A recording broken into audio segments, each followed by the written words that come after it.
अब मैं आपको अपनी 4-5 प्रेम कविताएं सुनाता हूँ। पहली है एक अरसे बाद तुम्हें देखना, जैसे सारंगी पर राम नारायण से राग पीलू सुनना।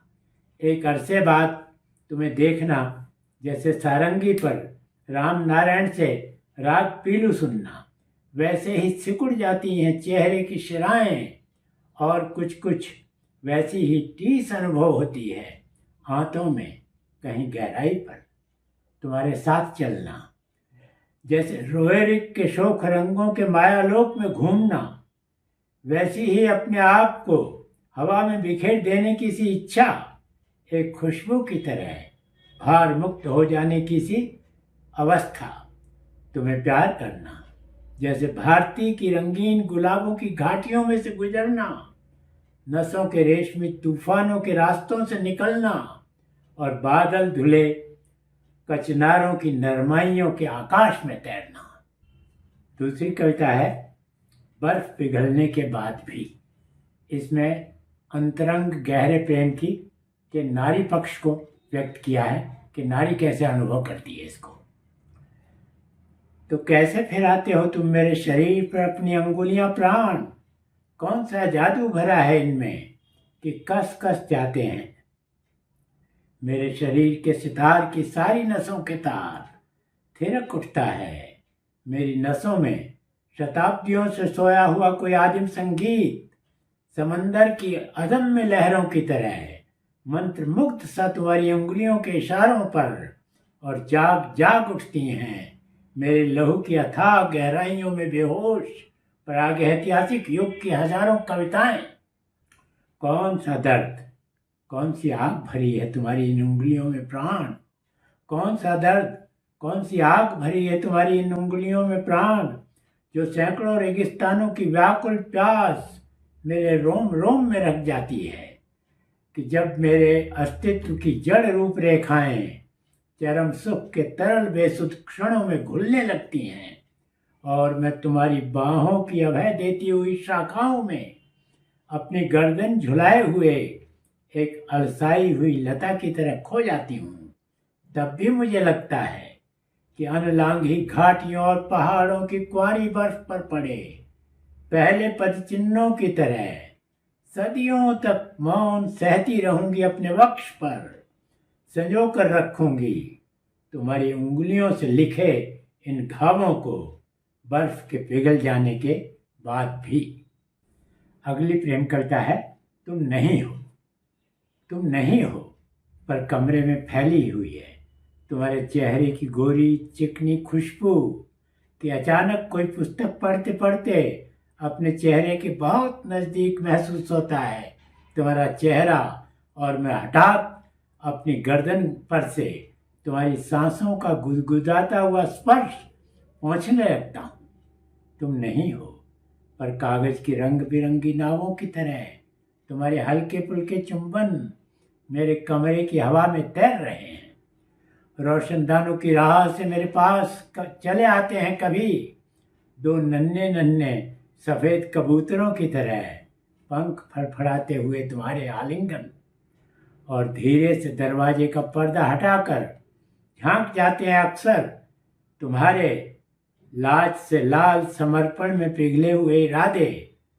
तुम नहीं हो पर तुम्हारे शरीर की स्पर्श, तुम नहीं हो पर तुम्हारे शरीर की ऊष्मा अब भी मेरे बिस्तर में बसी हुई है, अब भी बिछा हुआ है मेरी किताबों पर तुम्हारा स्पर्श, बिखरी हुई गुलाब की ताज़ा पंखुड़ियों की तरह।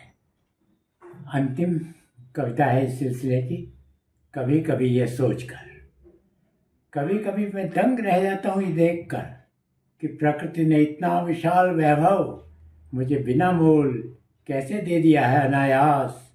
ये सूरज, ये चांद, ये सितारे, ये अनंत आकाश, ये बेओर छोर पृथ्वी, ये पहाड़, ये नदियाँ, ये मैदान, ये लहराते हुए जंगल, ये साए साए करते हुए रेगिस्तान, ये झरने, ये झीलें, ये ताल, ये पहाड़ों की कंदराओं से टपकती हुई समंदर तक पहुंचने वाली पानी की अजस्र परंपरा, ये सुजला सुफला हरी भरी वसुंधरा, ये चहचहाती हुई चिड़िया, ये झिंगुर की झनकार, ये जीव जंतुओं रंगों ध्वनियों का धड़कता हुआ संसार, ये मिट्टी के घरौंदों से लेकर अट्टालिकाओं तक में रहने वाले सभ्य असभ्य भले बुरे इंसान, ये काले पीले गोरे ईसाई बौद्ध हिंदू मुसलमान, हर एक की अपनी अपनी आभा,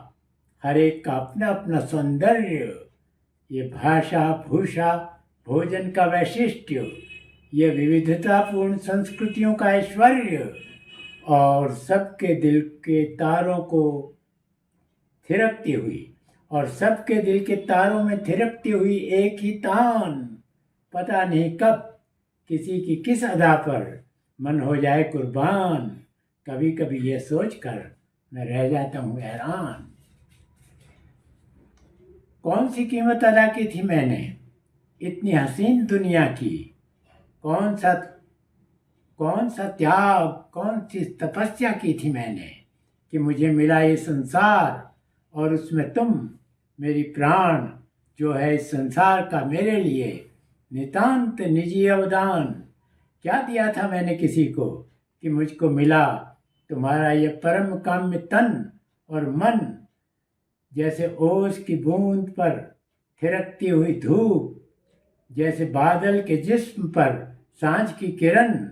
क्यों गढ़ा था तुम्हारी अम्मा, क्यों गढ़ा था तुम्हारी माता ने अपनी कोख में मेरी आत्मा का ये ऐश्वर्य, मेरी ऐषणाओं का ये प्रतिमान।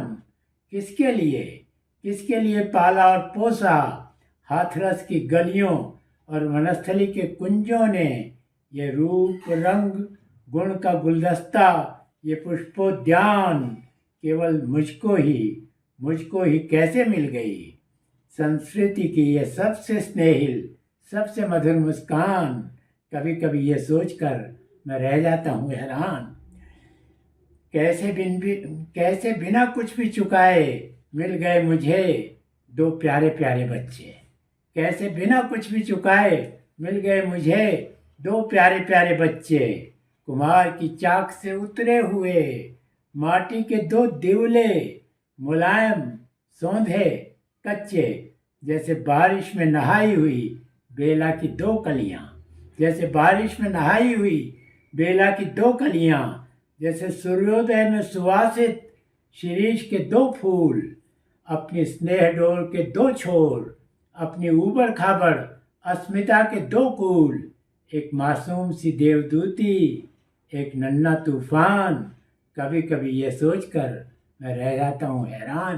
कभी कभी ये सोचकर मैं रह जाता हूँ हैरान। धन्यवाद।